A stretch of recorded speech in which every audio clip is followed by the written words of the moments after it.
Okay, this is the time and place set for the September 14, 2023 meeting of the City of Boise Ethics Commission pursuant to notice. I'll ask the clerk for a roll call, please. Church. Howard. Present. King. Present. Rourke. Here. Zimmerman. Present. All present. There being a quorum present, this meeting of City of Boise Ethics Commission meeting is called to order. The first order of business on the agenda is consideration of approval of minutes from our meeting dated July 13, 2023. Do any members of the commission wish to make any changes to those minutes? Mr. Chairman, I wasn't present, so I don't have an informed opinion, but I do have a question about the vote result for agenda item Roman numeral 4, the inquiry determination. It looks as though there was a motion and the result that's recorded is defeated 3-0. Just want to confirm that that language is correct. Yes, if that's 2301, Commissioner Rourke.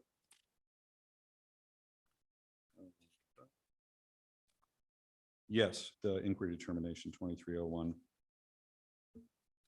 Yes, Commissioner Howard removed himself, considering where he lived, the jurisdiction.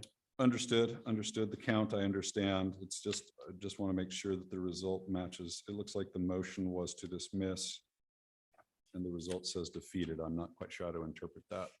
Seems like the motion carried. I think that is correct.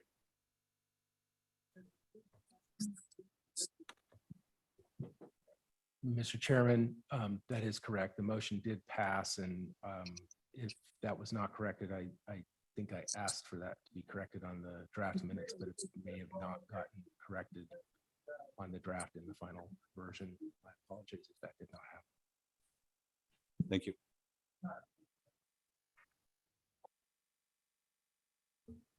Any other edits that any of the commissioners would like to make before we move forward?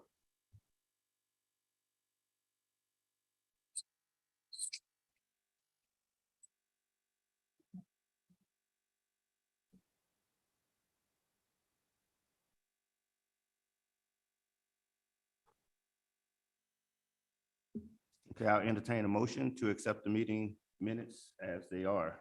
I move to accept the minutes with the change, removing the defeated language. Second. Motion carried. Nope. All in favor? Aye. Mr. Chairman, point of order, we need to do a roll call vote, so. Roll call vote, clerk. Church. Please. Aye. Howard. Aye. King. Aye. Rourke. Abstain. Zimmerman. Aye. All in favor, motion carries. Okay, the next item on our agenda is item 3, request for advisory opinions. The agenda notes that we don't have any matter scheduled. So I asked the commission staff if there's any changes since publication of the agenda. None being said. We'll move on to the next item, which is advisory opinion 4. The agenda notes that we don't have anything scheduled, any matter scheduled for this item either, unless there's something that came up. So I'll ask the staff again, commission staff, if there's anything since the publication of the agenda.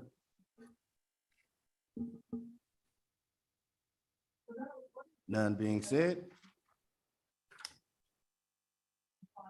Next is, excuse me. Next is requests for inquiry. The next 3 items on the agenda, item 5, request for inquiry. The agenda notes that we don't have, there isn't any matters to be scheduled for this. I'll ask the commission staff again, is there anything changed since the last publication of the agenda? Thank you, Mr. Sebastian. So we'll move on to the next topic, inquiry decision 6, determination 6. The sixth order of business on the agenda is consideration of approval minutes of draft written decision inquiry 2301. We considered the inquiry at our last meeting, determined by a vote of 3-0. Mr. Howard recused himself. And Mr. Commissioner Rourke wasn't in, so we had quorum, so it was defeated 3-0. We directed the staff to prepare a written decision. After the meeting in July, the commission received written correspondence from the complaint dated July 28, 2023. The correspondence did not provide additional information concerning the inquiry, but encouraged the commission to examine its rules of procedure. The correspondence is noted, and I will ask the clerk to include the copies of the correspondence in the meeting minutes and this meeting minutes. We've had an opportunity to review the draft decision, which was attached to the meeting agenda and provided to us in advance by commission staff. Does any of the commission members wish to make any changes to the draft decision?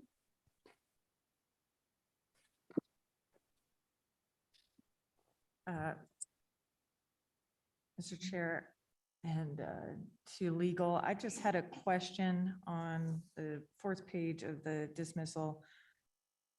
The inclusion of the term, comma, even if true. I suppose it's not evident what might be true in that statement.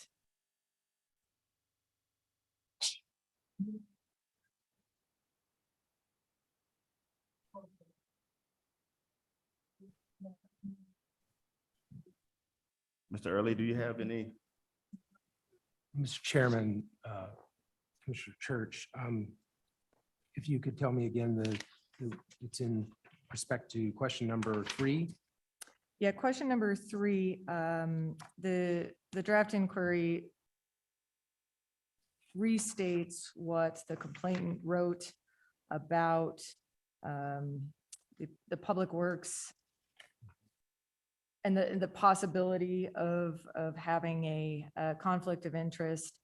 But then the draft says, based on this, the commission concludes that the allegations in the inquiry, even if true, well, there's quite a few allegations in that paragraph above from the complainant, some, that were pertinent, some that weren't. Is it that even if true, that the commissioner, were to do this, it wouldn't be, or what is the even if true is my question. Mr. Chairman, Commissioner Church, I believe the way it is worded, it is inclusive of the allegations that are set forth in the draft opinion. And even if those allegations as set forth were true, they would not constitute a violation of the ethics code. It is certainly permissible for you to suggest that we delete that phrase, even if true. It does not change probably the substance of the decision. And so if that is your preference and that's a change you would like to suggest, we can certainly, that can be part of the motion if you wish to make a motion to do so. Yes, I mean, I would take any other opportunities to discuss it, but the way that it's set out by the complainant is a theoretical situation that could possibly end up in a violation of the code of ethics. If certain things were added, I just fear that adding even if true could be construed in the future. And doesn't, as you mentioned, change anything about the decisions that were made if removed. Is there any?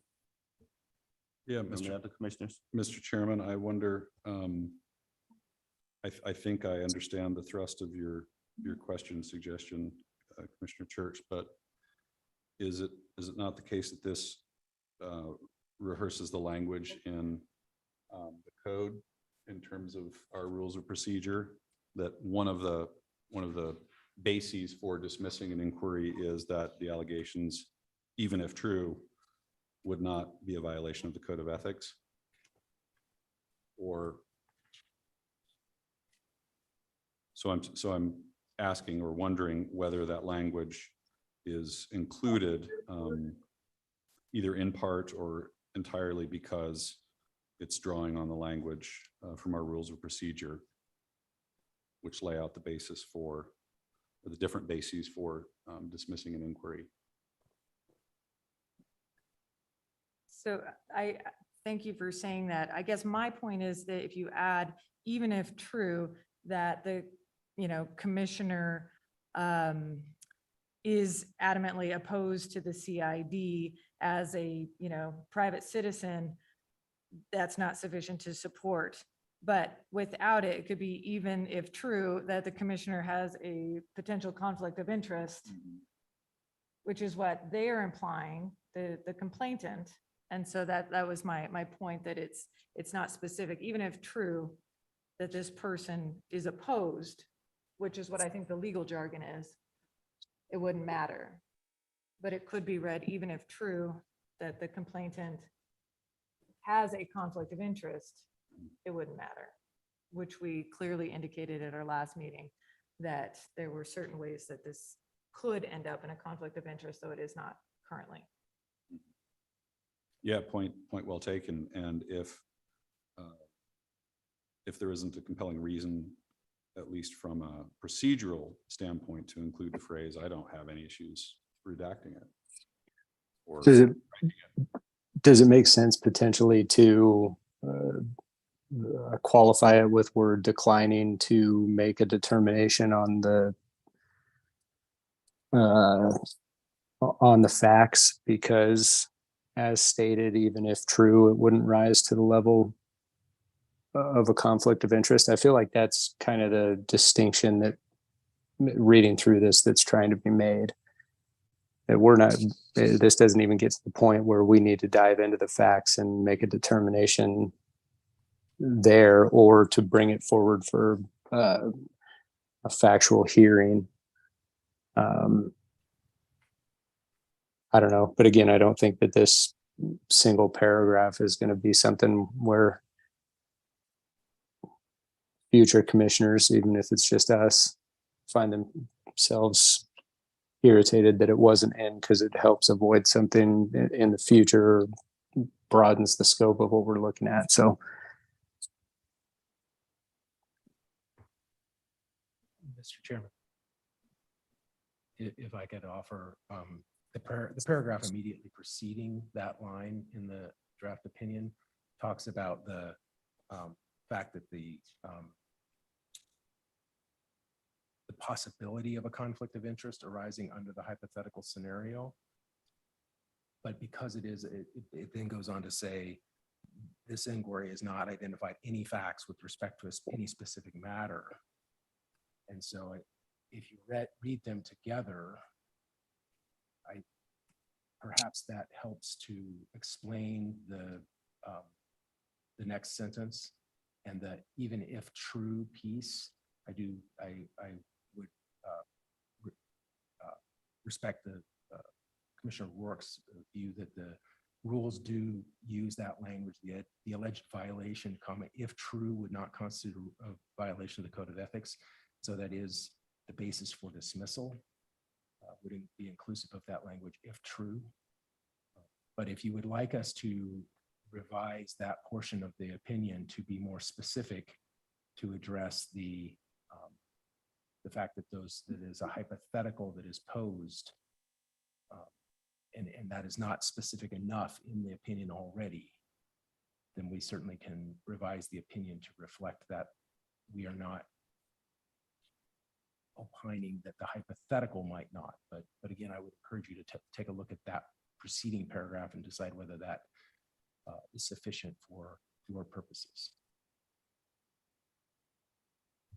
Thank you for that clarification. And I agree now in an open meeting on record that having that clarification is, and looking at both together, as long as one were to do that in any situation, it would align with the language in the code of ethics. So I'm okay with leaving it. I just wanted to make sure that we all understood that it could be construed differently.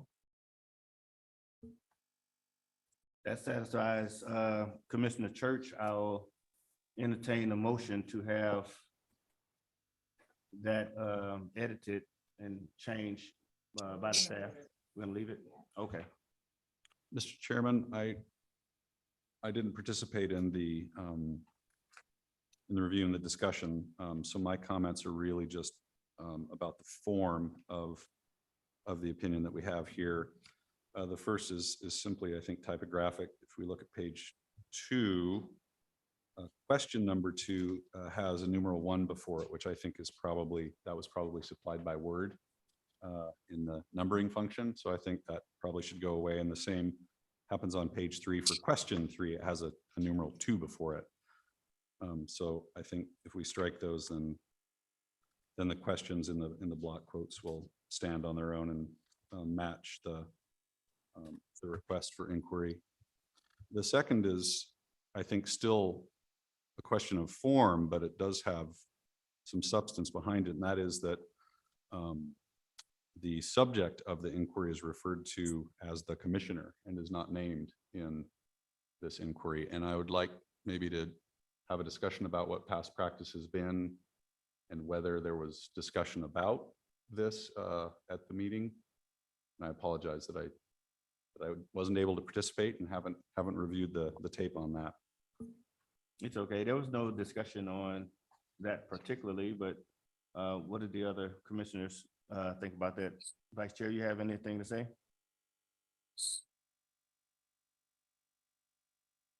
Sorry, I couldn't remember if I muted myself. No, I don't remember any specific direction to create anonymity with this, and it is tied to the like the correspondence afterward, I guess, isn't going to be redacted in any way. So it doesn't seem as if it necessarily serves a particular important purpose, but it might have just been drafter's choice. And I didn't participate in the decision as well. So I'm kind of anecdotally offering that opinion. I'm remembering, 2 instances in which I think we did not use names, fire chief and a councilwoman. In previous opinions. So I can't speak for all of them, but for those 2 specifically, we did not use a name beyond councilwoman or fire chief. What do you think about that, Commissioner Rourke? I know you've been here the longest. Yeah, that does jog my memory. Thank you, Commissioner Church. I was thinking back to previous inquiries where names were included. So it seems as though we have not, as a body anyway, been entirely consistent in the use or omission of names of subjects. I don't know that this is the right forum to discuss the merits of including the name or not, but I guess that I'm of the mind that just in the interest of transparency and public interest, it might be good to include the name, particularly perhaps in a case where the finding is as we have in front of us today. But again, I said I would limit myself to the form of the, of the opinion, and I think I've gone beyond that, so I'll stop now. Is there any important distinction with this being an inquiry rather than a request for advisory opinion? And the advisory opinions are kind of all encompassing and serve as a future guide. This is a determination of a specific set of facts. And it almost seems as if it'd be more appropriate to include names in inquiry decisions versus requests for advisory opinions.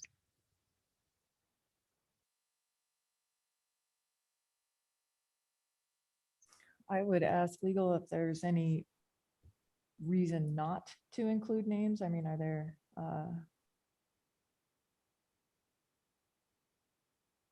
has there ever been a determination on this that you can think of about using names or not in inquiry opinions? Mr. Chairman, Commissioner Church, I'm not aware of any determination that there is a reason not to, a legal reason not to include names in this. So that would be my answer.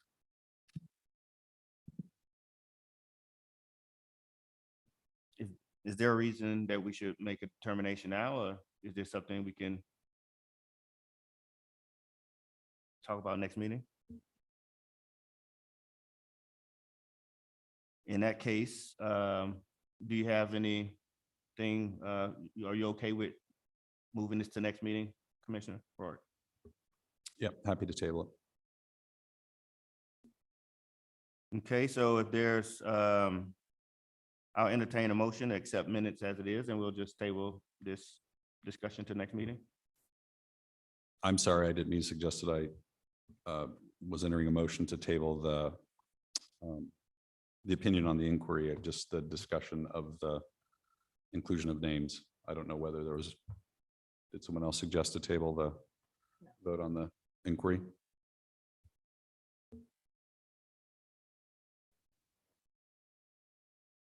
Okay, move to a vote on inquiry, roll call.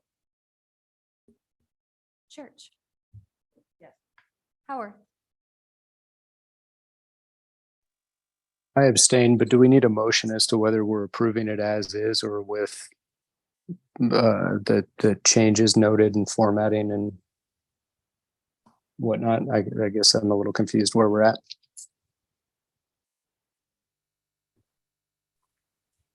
I think that's fair, Commissioner. Motion to approve the draft or the draft opinion with the changes made regarding the numbers being removed. I so move.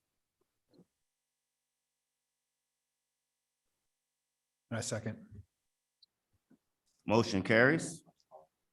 Roll call vote. Church. Aye. Howard. I abstain. King. Yes. Rourke. Abstain. Zimmerman. Aye. 3 in favor, 2 abstained. Motion dies. Motion carries. Motion carries. Thank you, clerk. So next on the agenda is information items. Does staff have a report? Yes, thank you, Mr. Chair. Thank you, commissioners. Just a brief report as usual. Out of the ethics inbox, nothing really substantive to report. We did receive a handful of travel requests, which is pretty typical, that do not implicate the ethics code. We also received an email correspondence out of a resident of the city of Lewiston, and it was pertaining to a question about essentially a blueprint for a process to create an ethics commission. It isn't something that requires action by the commission, so this is just for information. And then similarly, we were CC'd on an email which raised a concern about a zoning issue. But again, we didn't see anything in the email that would warrant action to pass it along to the commission. And then as far as hotline activity, there's no activity to report for that. So that concludes the information items, unless there's any questions from the commission. All right, thank you very much. Patrick, I do have a question. Has there been or will there be follow-up from the city to Lewiston, or was that made by a private citizen, or what was the status of the individual who inquired about the formation of an ethics commission? Thank you, Commissioner Rourke. It was a private citizen that wrote in, and it appeared to be some sort of dispute that the citizen had with the city of Lewiston.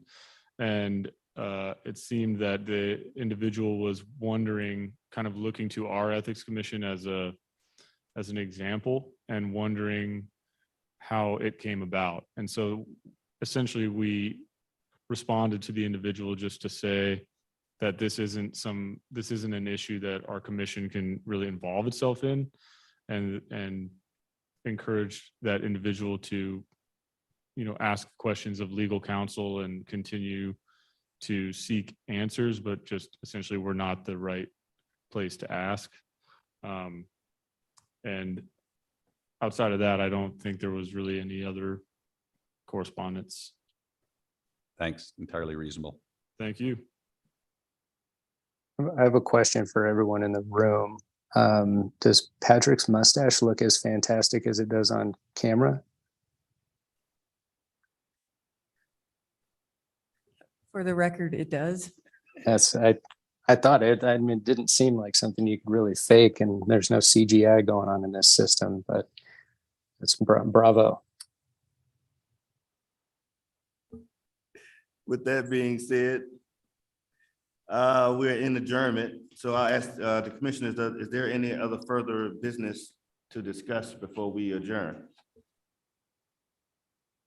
Move to adjourn. Second. Roll call vote? Church, Aye. Howarth. Aye. King, Aye. Rourke, Aye. Zimmerman. All in favor, motion carries.